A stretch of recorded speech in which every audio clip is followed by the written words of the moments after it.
Hello dear, आप सभी को वेलकम करता हूँ यूट्यूब चैनल नर्सिंग ज्ञान पे। तो देखिए, आज का मैं जो वीडियो लेकर आया हूँ ये है आपका फ़ोन पर। क्या चीज़ पे? फ़ोन पर। Phones means fundamental of nursing, या इसी को फाउंडेशन नर्सिंग भी बोला जाता है।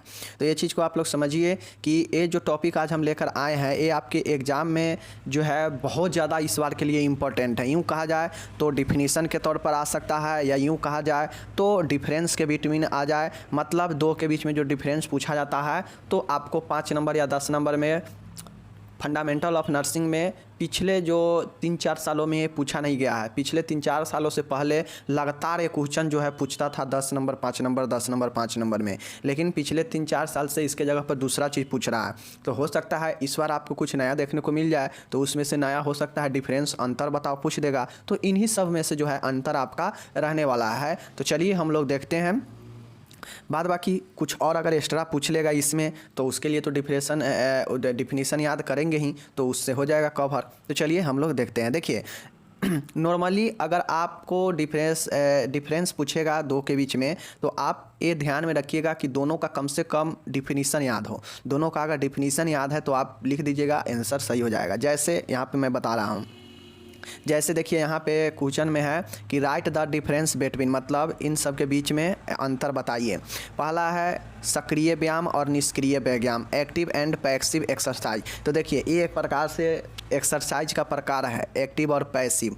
तो जो ये एक्टिव और पैसिव है, सक्रिय और निष्क्रिय व्यायाम है, तो सिर्फ आपका इसके बारे में डिफिनीसन भी जानते हैं दोनों का और लिख देंगे तो आपका अंतर सही हो जाएगा। तो ये चीज़ें दिमाग में रखिए। तो डिफिनीसन जो याद रहेगा उसी को आप लोग लिख दीजिएगा यहाँ भी, तो उसी डिफिनीसन का आप लोग दोनों के डिफरेंस बता दीजिएगा, हो जाएगा।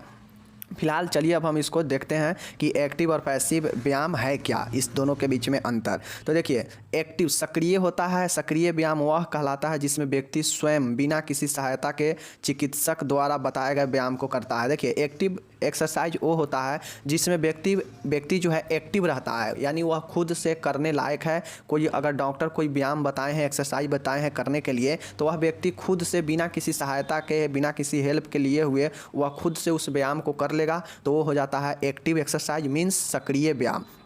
बट ये चीज़ समझिए, इसी के उल्टा हो जाता है निष्क्रिय व्यायाम। निष्क्रिय मीन्स क्या होता है कि इनएक्टिव, मतलब आदमी एक्टिव नहीं है, निष्क्रिय हो चुका है। तो निष्क्रिय हो चुका है मतलब वह खुद से करने लायक नहीं है, तो वह किसी न किसी से हेल्प लेगा। हेल्प किससे लेगा? या तो नर्स से लेगा, या जो भी डॉक्टर वगैरह बताए हैं वो नर्स के द्वारा व्यायाम को कराया जाता है। और इसमें जो व्यक्ति होता है स्वयं को उसका इच्छा शक्ति असमर्थ होता है, तो ये होता है आपका निष्क्रिय व्यायाम। इसमें क्या होता है, स्वयं से कर लेगा बिना किसी सहायता के जो भी डॉक्टर एक्सरसाइज बताए हैं। बट निष्क्रिय में क्या होगा कि वह खुद से नहीं कर पाएगा, उसका इच्छा शक्ति स्वयं का जो होगा असमर्थ होगा शरीर करने में, और इसमें नर्स द्वारा व्यायाम कराया जाता है। तो ये चीज़ें समझ गए, बहुत आसान था।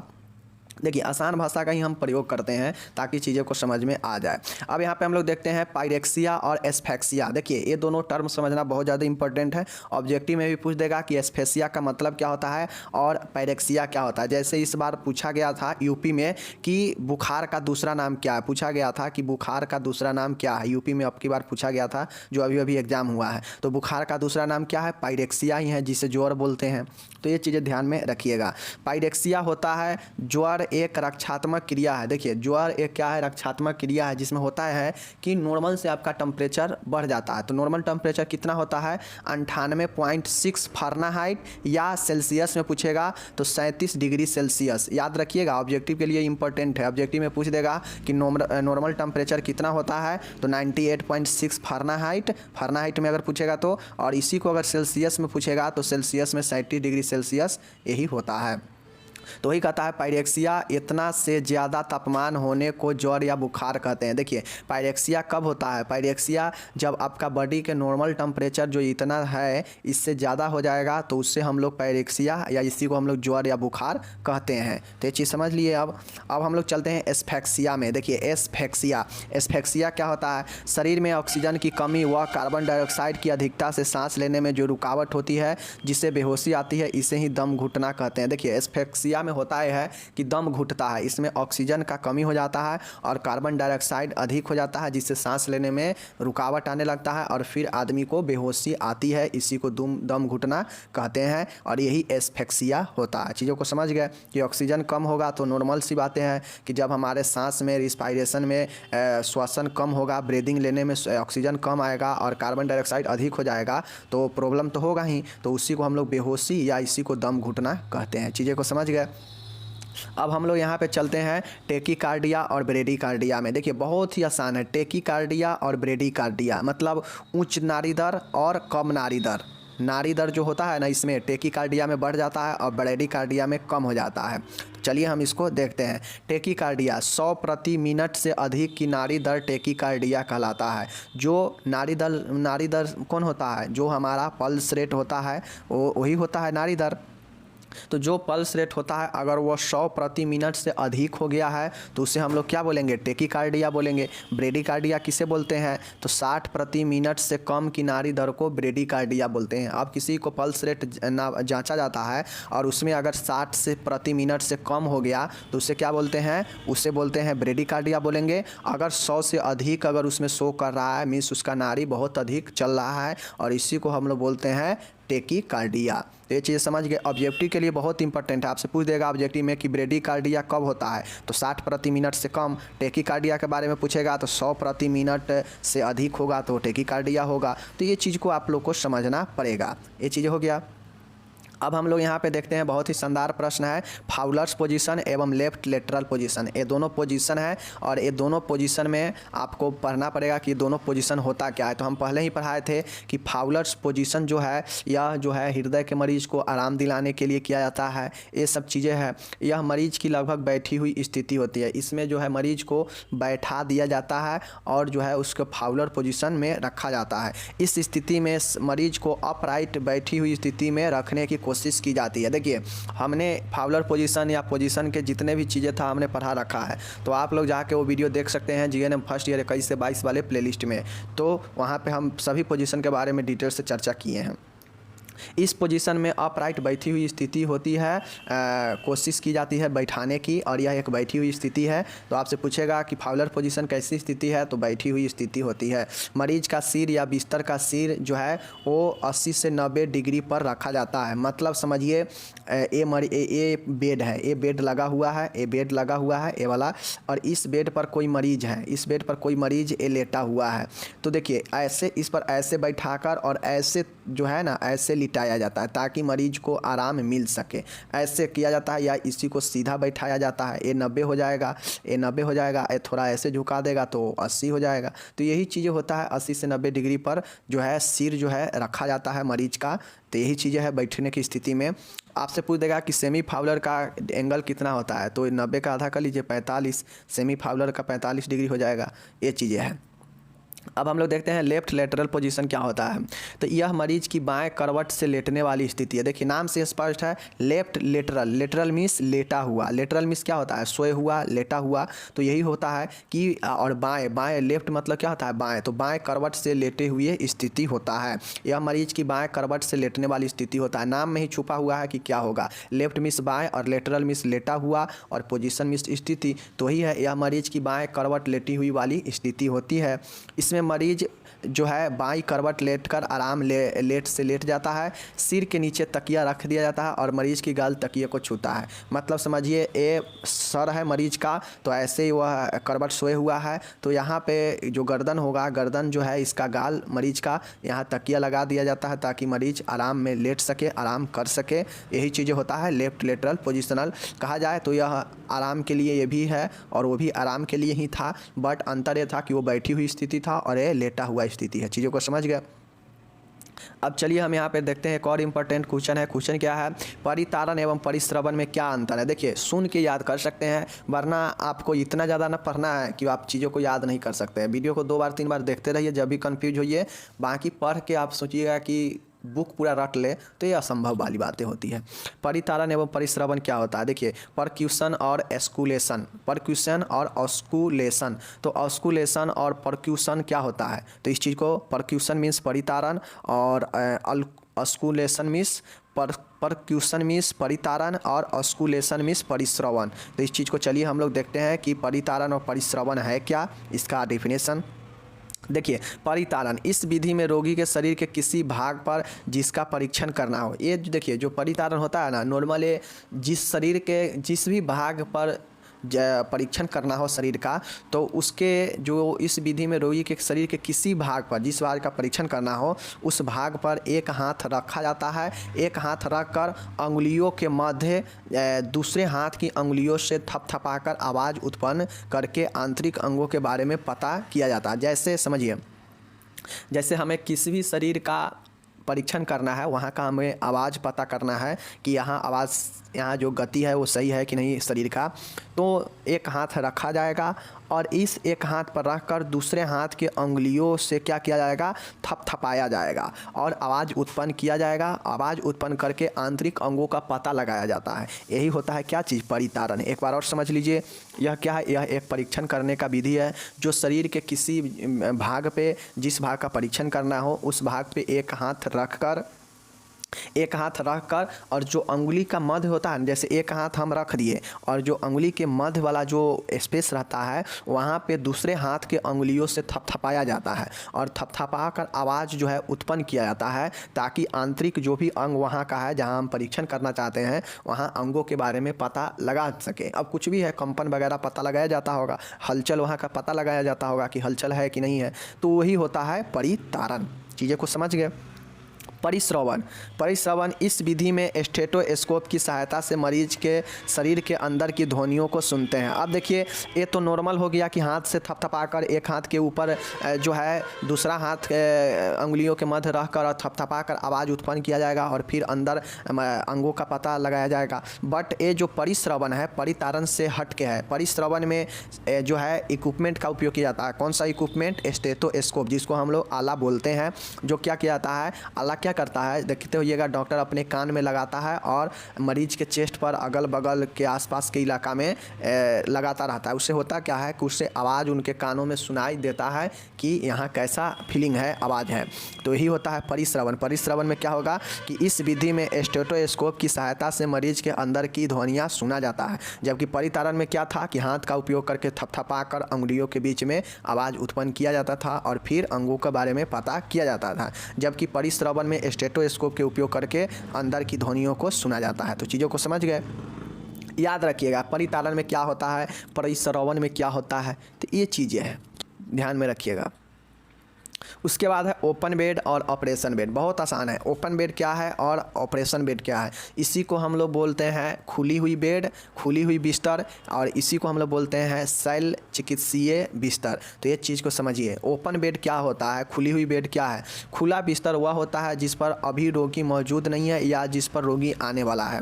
मीन्स समझिए कि बेड लगा हुआ है इमरजेंसी में, इमरजेंसी वार्ड में, हॉस्पिटल में बेड लगा हुआ है, उस पर कोई मरीज अभी नहीं है, बेड तैयार है, बेड इंतज़ार कर रहा है कि कोई पेशेंट आएगा तो वहाँ पे रहेगा। तो वही बातें हैं कि खुला बेड वह होता है जिस पर अभी रोगी मौजूद नहीं है या जिस पर रोगी आने वाला है, मतलब कहीं से रोगी आने वाला है, और वही को हम लोग क्या बोलते हैं, ओपन बेड बोलते हैं। ओपन बेड मतलब सीधा समझिए जिस पर मरीज अभी नहीं है, जिस पर या तो मरीज आने वाला है या उस पर मरीज अभी मौजूद नहीं है, यही होता है खुला बेड। मतलब बेड एकदम ओपन है, कोई भी आ सकता है मरीज। ऑपरेशन बेड होता है कि यह शल्य क्रिया के बाद जो है ऑपरेशन वाले पेशेंट के लिए तैयार किया जाता है। यह बिस्तर उन मरीजों के लिए तैयार किया जाता है जिन्हें सर्जरी के पश्चात आरामदायक वातावरण प्रदान करना हो। नाम से यह स्पष्ट है, ऑपरेशन बेड। ऑपरेशन बेड मतलब जिसका ऑपरेशन सर्जरी वाला बेड, तो सर्जरी वाला बेड का मतलब है कि यह वैसा बिस्तर होता है, वैसे मरीज के लिए तैयार किया जाता है जिसको सर्जरी के बाद जो है आराम दिलाने के लिए एक आवश्यक वातावरण प्रदान किया जाता है। ऑपरेशन बेड वही होता है सर्जरी वाले पेशेंट के लिए। जबकि ओपन बेड में कोई भी पेशेंट आ सकता है, वो बेड अभी पूरा खाली है, बेड पर पेशेंट आने वाला है या अभी पेशेंट वहाँ पे नहीं है, तो वही होता है ओपन बेड और सर्जरी बेड। समझ गए। अब चलिए हम चलते हैं नेक्स्ट में। नेक्स्ट ये भी बहुत ज़्यादा इंपॉर्टेंट है। क्या इंपॉर्टेंट है चलिए देखते हैं। पहला है चिकित्सीय अपतुता और शल्य अपतुता। देखिए आपसे क्वेश्चन पूछ देगा कि शल्यीय एसेप्सिस जो है कितने प्रकार के होते हैं। तो ये एसेप्सिस दो ही प्रकार के होता है, एक मेडिकल एसेप्सिस होता है, एक सर्जिकल एसेप्सिस होता है। तो आप सभी से अगर एसेप्सिस के बारे में 5 नंबर में पूछ देगा तो यहाँ से चीज़ों को आप लोग आसानी से लिख देंगे। पहले एसेप्सिस के बारे में लिख देंगे कि एसेप्सिस में क्या क्या शामिल होता है, और उसके बाद लिखेंगे कि एसेप्सिस 2 प्रकार के होता है, एक मेडिकल एसेप्सिस और एक सर्जिकल एसेप्सिस। मीन्स एक चिकित्सीय अपतुता और एक शल्य चिकित्सीय अपतुता। तो ये अपतुता या एसेप्सिस होता क्या है, इसी को तो चलिए समझते हैं। देखिए यहाँ पे कितना आसान है। चिकित्सीय अपतुता मतलब मेडिकल एसेप्सिस क्या है। चिकित्सीय अपतुता में वे सभी पद्धतियाँ शामिल है जो मरीज एवं उसके पर्यावरण को रोगजनक जीवों द्वारा संचालित होने से बचाने के लिए प्रयोग किया जाता है। देखिए एसेप्सिस एक प्रकार के वैसा टेक्निक या चीज़ें हैं जो क्या करता है, डिसइंफेक्शन करने के लिए काम में आता है, जो संक्रमण से बचाने के लिए काम में आता है, जो मरीज को संक्रमित ना हो, रोग और ज़्यादा ना हो, उससे बचाने के लिए यह टेक्निक है एक प्रकार का।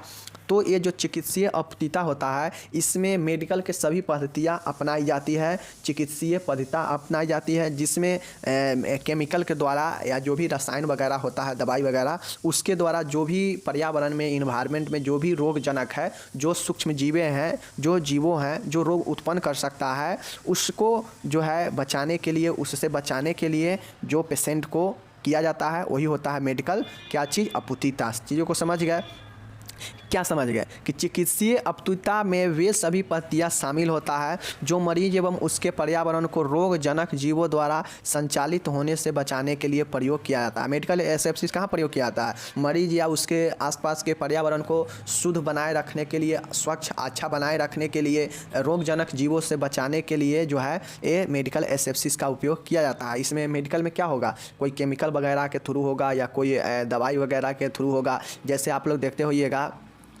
कि बहुत एक गोली आता है, एक गोली भी आता है टेप पिल्स के रूप में, जो क्या करता है, इन्फेक्शन को रोकता है। किसी भी चीज़ में आप रख दीजिएगा तो सूक्ष्म जीवों को वहाँ से नष्ट करता है वो पिल, वो गोली के रूप में भी। बहुत सारे रसायन आता है, बहुत सारे लिक्विड फॉर्म में भी आता है। तो वही सब मेडिकल अपतुता हो जाता है जो मरीज या उसके आसपास के पर्यावरण को बचाने के लिए प्रयोग में आता है।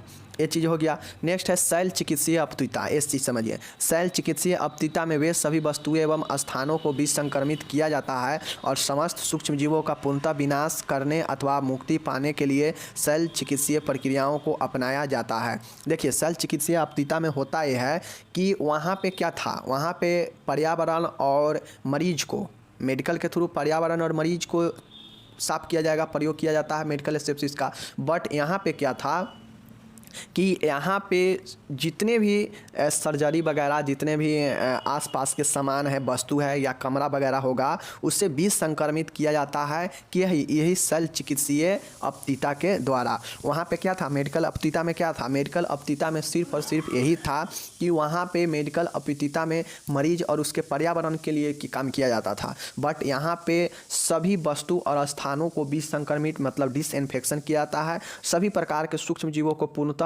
जो है विनाश और नष्ट करने के लिए इस शल्य चिकित्सीय अपतुता प्रक्रियाओं का उपयोग किया जाता है। तो चीज़ों को आप लोग समझ गए होंगे। अब चलिए हम लोग चलते हैं आगे।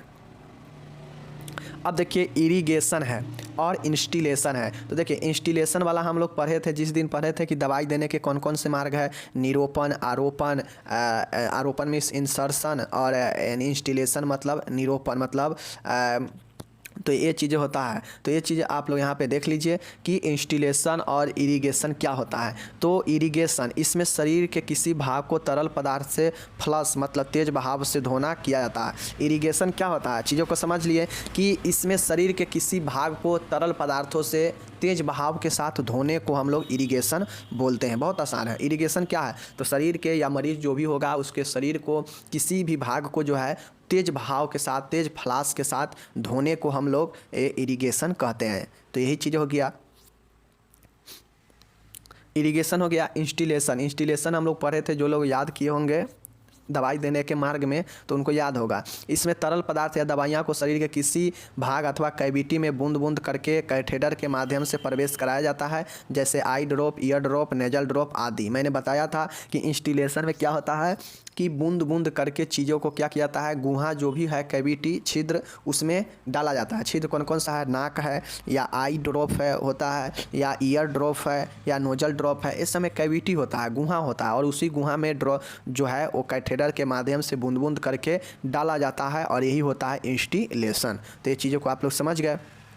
अब यहाँ पे बहुत ज़्यादा इम्पोर्टेंट है हीमोप्टाइसिस। देखिए हीमोप्टाइसिस और हीमेटमेसिस याद रखिएगा, दोनों अलग अलग है। एक है हीमोप्टाइसिस, एक में पी लगा है और एक में मेसिस लगा है। मीन्स देखिए अंतर डिफिनीसन यही होता है, आपसे पूछ देगा तो आप लोग रह जाइएगा ऐसे वैसे। तो हीमोप्टाइसिस है और हीमेस्टाइसिस है। चलिए देखते हैं हीमोप्टाइसिस में क्या होता है। तो बलगम में रक्त आने को हीमोप्टाइसिस बोलते हैं। बलगम में रक्त आने को क्या बोलते हैं, हीमोप्टाइसिस बोलते हैं। तो ये चीज़ समझ लीजिएगा कि बलगम में रक्त आना जो है हीमोप्टाइसिस कहलाता है। जबकि हिमेटमेसिस क्या होता है, हिमेटमेसिस क्या होता है, तो उल्टी में रक्त आने को हिमेटमेसिस कहते हैं। इसमें ब्लीडिंग ऊपरी गैस्ट्रो इंटेस्टाइनल ट्रैक्ट से होती है। देखिए जो हिमेटमेसिस होता है ना, इसमें उल्टी में रक्त आने को हिमेटमेसिस बोलते हैं। ये सिर्फ लिख दीजिएगा। और हीमोप्टाइसिस में लिख दीजिएगा कि बलगम जो हम लोग खखारते हैं, जो थूक बिकते हैं ना, उसमें अगर रक्त आ रहा है तो उसे हम लोग हीमोप्टाइसिस बोलते हैं। और हिमेटमेसिस क्या होता है, तो उल्टी में रक्त आने को हिमेटमेसिस बोलते हैं। और प वाला आ जाएगा तो समझ जाइएगा बलगम या थूकने में रक्त आना, या हिमेटमेसिस आ जाएगा तो उल्टी में रक्त आना। चीज़ों को समझ गए। अब हम लोग यहाँ पे देखते हैं एक और इम्पॉर्टेंट है कि हाइपरग्लाइसेमिया और हाइपोग्लाइसेमिया। ये तो बहुत आसान है। देखिए ग से ग्लूकोज होता है, ग से क्या होता है, जी फॉर ग्लूकोज होता है। और इसी प्रकार से आप लोग समझिए, मैंने बार बार बताया हूँ कि हाइपर रहेगा, क्या चीज़ हाइपर रहेगा तो समझिएगा ज़्यादा, हाइपर रहेगा तो ज़्यादा, हाइपर रहेगा तो ज़्यादा और हाइपो रहेगा तो कम। ये चीज़ें समझ लीजिए, हाइपो रहेगा तो कम। देखिए इसमें हाइपर लगा है और ग्लाइसेमिया है मतलब ग्लूकोज का बढ़ जाना, और यहाँ पे हाइपो है, ग्लाइसेमिया है मतलब ग्लूकोज का कम जाना। तो चीज़ें को समझिए। हाइपरग्लाइसेमिया शरीर में उच्च रक्त ग्लूकोज के स्तर को कहते हैं। मैंने वही बताया कि ग्लूकोज स्तर रक्त में बढ़ जाएगा, उसी को हम लोग हाइपरग्लाइसेमिया बोलेंगे। और ग्लूकोज में अगर रक्त में अगर ग्लूकोज की स्तर कम जाएगा तो उसे हम लोग हाइपरग्लाइसेमिया बोलेंगे। हाइपरग्लाइसेमिया शरीर में निम्न रक्त ग्लूकोज के स्तर को कहते हैं। वही चीज़ें हैं, समझ गए। और एक और बहुत ही शानदार है एस्टोमाइटिस। ये देखिए ये सब जो बता रहे हैं ना, हाइपरग्लाइसेमिया या हाइपोग्लाइसेमिया या एस्टोमाइटिस या गैस्ट्राइटिस, ये सब आपके ऑब्जेक्टिव के लिए भी बहुत ज़्यादा इंपॉर्टेंट है और आपके यहाँ डिफरेंस में भी पूछ देगा। तो इसी प्रकार से एस्टोमाइटिस है और यहाँ पे गैस्ट्राइटिस है। तो दोनों का मतलब देखिए गैस्ट्राइटिस है मतलब कहीं पेट कहाँ, गैस कहाँ बनता है, पेट में ही बनता है, तो उसी से रिलेटेड होगा। एस्टोमेटाइटिस, तो ये चीज़ें आप लोग एस्टोमेटाइटिस है तो मत समझ लीजिएगा कि एस्टोमेच है, ये आपका मुंह का संक्रमण है और यह आपका पेट का संक्रमण है। तो दोनों चीज़ों के बारे में देख लेते हैं। एस्टोमेटाइटिस क्या होता है, तो एस्टोमेटाइटिस होता है कि मुंह एवं होठों के प्रदाह को एस्टोमाइटिस कहते हैं। इन्फ्लामेशन ऑफ माउथ और एस्टोमाइटिस उसी को बोलते हैं। तो देखिए आप लोग देखते होइएगा कि बहुत सारे अक्सर होता यह है कि मुंह में छाला पड़ जाता है, होठों में छाला पड़ जाता है, तो इसी सब को जो है हमें एस्टोमेटाइटिस बोलते हैं। एक प्रकार से इन्फ्लामेशन ही होता है। दूसरा है गैस्ट्राइटिस। आमाशय की श्लेष्मक झिल्ली के प्रदाह को गैस्ट्राइटिस बोलते हैं। देखिए गैस्ट्राइटिस होता है, इसको हम अल्सर भी बोल सकते हैं। ये इसमें होता है कि जो पेट में जो आमाशय में जो झिल्ली होता है, जो श्लेष्मक झिल्ली होता है सेंसिटिव, उसमें दोस्तों अल्सर मतलब छाला वगैरह या उसी में इन्फ्लामेशन हो जाता है, तो उसी को हम लोग गैस्ट्राइटिस बोलते हैं। चीज़ों को समझ गए। चलिए नेक्स्ट देखते हैं, बहुत ज़्यादा इंपॉर्टेंट है, इसको देखिएगा। कैथेटर या और राइल्स ट्यूब दोनों बहुत ज़्यादा इंपॉर्टेंट है। देखिएगा कैथेटर या राइल्स ट्यूब होता क्या है, तो कैथेटर हमने पढ़ाया भी था इंपॉर्टेंट पर 10 नंबर वाला में कि कैथेटर होता क्या है। कैथेटर एक लचीला ट्यूब होता है जिससे शरीर की कैविटी में प्रवेश कराया जाता है, जैसे मूत्राशय में प्रवेश कराकर मूत्र त्याग कराना। मैंने पहले ही बताया था कि कैथेटर क्या है, एक प्रकार के रबर के बना हुआ, ज़्यादातर यूज रबर का ही किया जाता है क्योंकि रबर जो है लचीला होता है और सॉफ्ट होता है, जिसमें कैविटी में प्रवेश कराने पर क्या होता है, दर्द कम होता है। तो यही है कैथेटर में होता है कि मान गए किसी के अगर मूत्र त्याग सही से नहीं हो रहा है तो उसे कैथेटर लगाकर मूत्र का त्याग करवाया जाता है इसी कैथेटर के द्वारा। तो चीज़ें को समझ गए। कैथेटर कहाँ लगाया जा सकता है, तो कैथेटर कैविटी में लगाया जाता है, जहाँ जहाँ छिद्र है वहाँ वहाँ लगाया जाएगा। जैसे मूत्राशय में लगाया जा सकता है, बहुत सारे चीज़ों में लगाया जाता है कैथेटर के थ्रू जो है फ्लूइड भी दिया जाता है, तरल पदार्थ शरीर को, वही चीज़ें है। राइस ट्यूब क्या होता है? तो राइस ट्यूब रोगी के नाक के रास्ते आमाशय तक जाती है, वह रोगी के पोषण आवश्यकताओं को पूरा करती है। इसे नैजोगैस्ट्रिक ट्यूब भी कहते हैं। बहुत आसान है, समझ लीजिए। कैथेटर एक लचीला ट्यूब होता है जो कि शरीर के गुहाओं से प्रवेश कराया जाता है, और वो गुहा हो सकता है कहीं भी हो सकता है शरीर में, जैसे मूत्र हो गया, मूत्राशय में प्रवेश करा के मूत्र त्याग कराया जाता है, या कोई फ्लूइड वगैरह दिया जाता हो, इससे सब चीज़ दवाई भी इससे कैथेटर से दिया जाता है। चीज़ों को समझिए।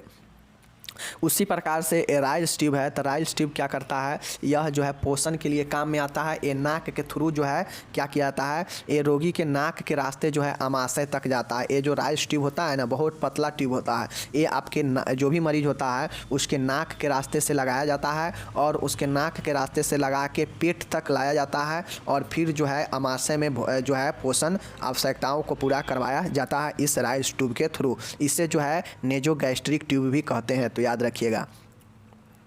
ये चीज़ हो गया।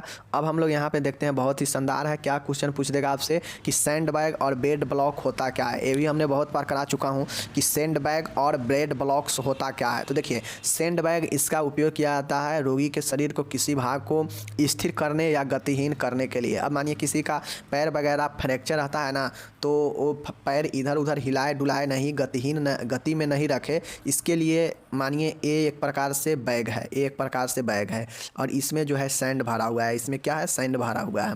तो इसमें पैर को रख दिया जाता है और सैंड बालू भर दिया जाता है, जिससे होता है कि बालू भरने के बाद तो भारी हो जाएगा बैग, तो पैर इधर उधर आदमी चाह के भी नहीं डुला पाएगा, और एक सीध में पैर रहेगा। तो यही चीज़ होता है कि सैंड बैग, इसका प्रयोग रोगी के किसी भाग को स्थिर करने या गतिहीन करने के लिए किया जाता है।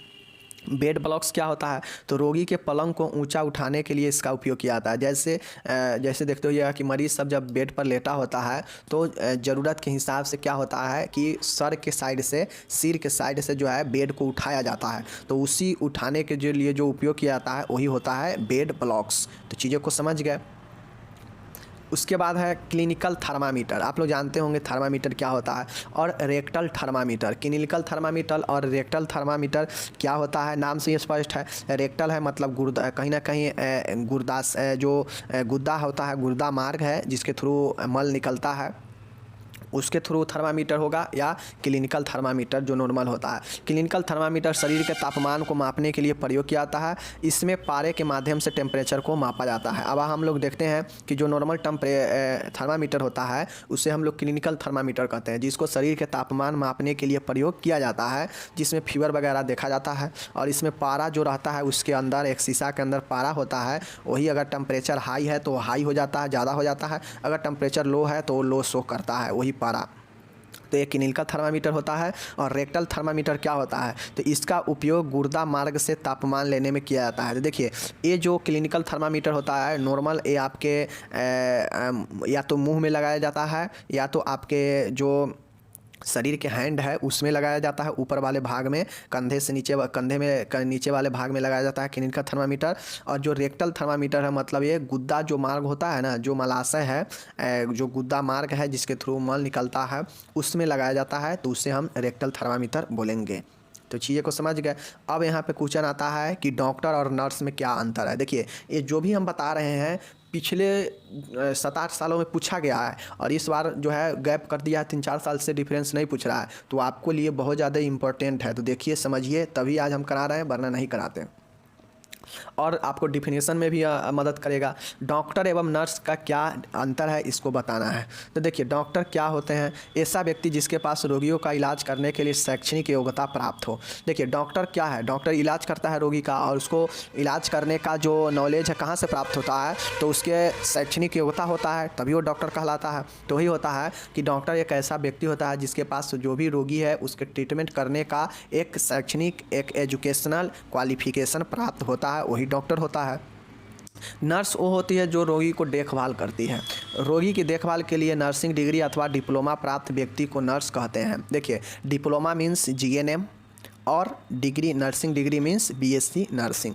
तो यही जो होता है, तो नर्स कौन बनता है? रोगी के देखभाल के लिए या तो नर्सिंग डिग्री है या डिप्लोमा जो प्राप्त व्यक्ति होता है वही नर्स कहलाता है। और डॉक्टर कौन होता है? तो रोगियों की इलाज करने के लिए शैक्षणिक योग्यता प्राप्त व्यक्ति को क्या कहते हैं? डॉक्टर कहते हैं। तो दोनों चीज़ें में अंतर था, समझ गए।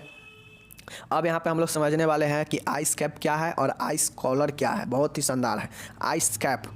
देखिए, तो कोल्ड कंप्रेशन के लिए छोटे छोटे बर्फ़ के टुकड़े व नमक से भरा एक छोटा रबर बैग है।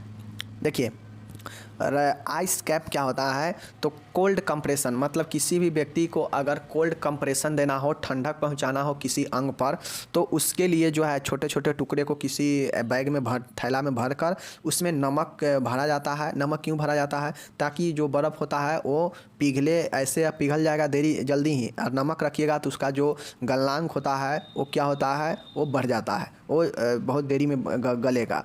तो ही होता है कि आइस कैप में छोटे छोटे बर्फ़ के टुकड़े और नमक भरकर एक छोटा रबर का बैग बना लिया जाता है जो कोल्ड कंप्रेशन में ठंडक पहुंचाने के लिए काम में आता है।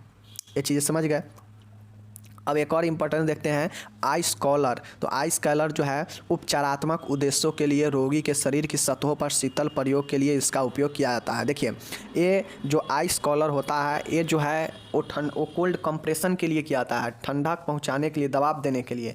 जबकि ये जो आइस कॉलर होता है शरीर के सतहों पर शीतल प्रयोग करने के लिए ये आइस कॉलर का उपयोग किया जाता है। यह एक उपचारात्मक ट्रीटमेंट पर्पज से किया जाता है। कौन? आइस कॉलर। चीज़ों को समझ गए। उसके बाद है आपका पोलिरिया एवं ओलिगुरिया। बहुत ज़्यादा इंपॉर्टेंट है ऑब्जेक्टिव के लिए, यह बहुत ज़्यादा इंपॉर्टेंट है। चीज़ों को समझिए कि पोलिरिया मीन्स पोलिरिया और ओलिगुरिया होता क्या है। देखिए, पोलिरिया का मतलब होता है कि अधिक मूत्र का त्याग होना।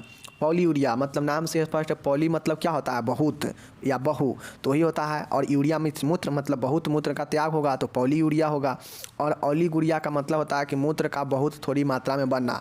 और ओलिगुरिया में होगा कि मूत्र जो है थोड़ी बहुत मात्रा में बनेगा तो उसे ओलिगुरिया बोलेंगे। और मूत्र अधिक मात्रा में त्याग होगा तो उसे जो है हम लोग पॉलीयूरिया बोलते हैं। चीज़ों को समझ गए। नाम से स्पष्ट है कि यह पोली है तो पोली में से बहुत होता है मतलब बहुत मूत्र का त्याग होगा। ओलिगुरिया है तो यह कम मूत्र का त्याग होगा। चीज़ों को समझ गए। अब हम लोग यहाँ पे देखने वाले हैं स्पंज बाथ और स्विच बाथ में क्या अंतर है। दोनों बात ही है लेकिन एक है स्पंज बाथ और एक है स्विच बाथ। तो चीज़ों को हम लोग चलिए देखते हैं स्पंज बाथ और स्विच बाथ होता क्या है। देखिए, स्पंज बाथ और स्विच बाथ यहाँ पे देख लेते हैं चीज़ों को। बिस्तर पर ही व्यक्ति को दिया जाने वाला बाथ स्पंज बाथ कहलाता है। बाथ मीन्स क्या होता है? स्नान। तो स्पंज स्नान भी आपको दे देगा और स्विच स्नान भी दे देगा। तो चीज़ों को समझिए। स्पंज बाथ बिस्तर पर ही व्यक्ति को दिया जाने वाला बाथ यानी स्नान स्पंज बाथ कहलाता है।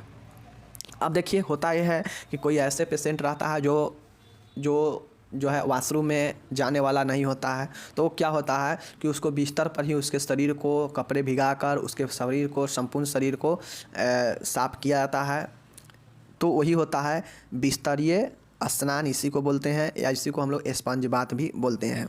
स्पंज मतलब क्या होता है कि शरीर को साफ़ करना, शरीर को कपड़े भिगाकर शरीर को जब कोई व्यक्ति नहाने में असमर्थ होता है तो क्या किया जाता है कि देखते होइएगा उसे कपड़ा भिगाकर संपूर्ण शरीर को उसको साफ़ किया जाता है। मीन्स एक तरीका का स्नान ही हो जाता है उसके लिए। तो ही होता है बिस्तरीय स्नान या बिस्तरीय या स्पंज बाथ।